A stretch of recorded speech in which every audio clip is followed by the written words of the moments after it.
वाक्य के प्रकार। रचना के आधार पर वाक्य के 3 भेद होते हैं: साधारण वाक्य, संयुक्त वाक्य, मिश्रित वाक्य। साधारण वाक्य केवल एक ही उद्देश्य और एक ही विधेय से बना वाक्य सरल या साधारण वाक्य कहलाता है। जैसे राम आम खाता है। संयुक्त वाक्य जब 2 साधारण वाक्य स्वतंत्र रूप से समुच्चय बोधकों जैसे पर, किंतु, और, या आदि से जुड़े होते हैं तो वे संयुक्त वाक्य कहलाते हैं। जैसे कविता ने खाना खाया और श्यामा ने टीवी देखा।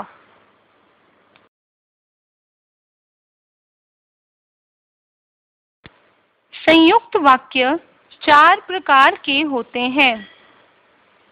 संयोजक जब एक साधारण वाक्य दूसरे साधारण या मिश्रित वाक्य से संयोजक अवयव द्वारा जुड़ा होता है।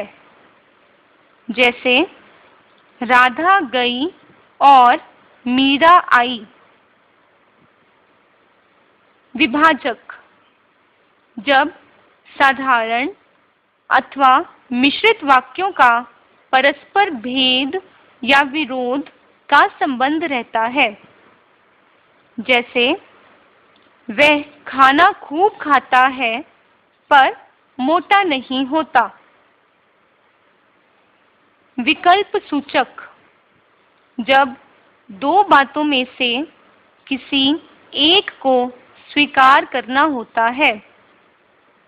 जैसे या तो आज वह जीतेगा या खेलना ही छोड़ देगा। परिणाम बोधक जब एक साधारण वाक्य दूसरे साधारण या मिश्रित वाक्य का परिणाम होता है। जैसे कल वह दिल्ली जाएगा, इसलिए वह कल नहीं आ पाएगा। मिश्रित वाक्य जिस वाक्य में एक मुख्य उपवाक्य के साथ एक या एक से अधिक आश्रित उपवाक्य जुड़े हों तो उसे मिश्रित वाक्य कहा जाता है।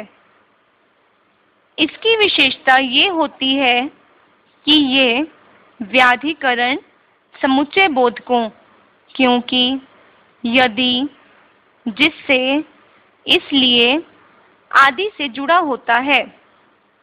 जैसे यदि तुम जल्दी नहीं आए तो मैं खाना नहीं खाऊंगा। मिश्रित वाक्य में आश्रित उपवाक्य 3 प्रकार के होते हैं। संज्ञा उपवाक्य जब संज्ञा अथवा सर्वनाम के स्थान पर आश्रित उपवाक्य आता है तब वह संज्ञा उपवाक्य कहलाता है। जैसे वह चाहता है कि मैं आऊं। यहाँ कि मैं आऊं ये संज्ञा उपवाक्य है। संज्ञा उपवाक्य प्रधान उपवाक्य से की योजक द्वारा जुड़े होते हैं।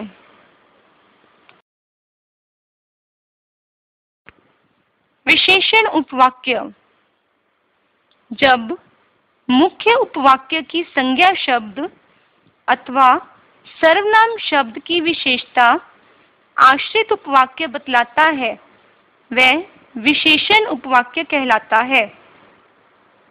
जैसे जो पेन मेज पर रखा है वह मुझे पुरस्कार में मिला था। यहाँ जो पेन मेज पर रखा है ये विशेषण उपवाक्य है। विशेषण उपवाक्य संबंधवाचक सर्वनाम जो, जिनके, जिन्होंने, जिससे, जिसने, जिन से जुड़े होते हैं। क्रिया विशेषण उपवाक्य। जब आश्रित उपवाक्य प्रधान उपवाक्य की क्रिया की विशेषता बतलाता है, तब वह क्रिया विशेषण उपवाक्य कहलाता है। जैसे, जब वह मेरे पास आया तब मैं खेल रहा था। यहाँ जब वह मेरे पास आया ये क्रिया विशेषण उपवाक्य है।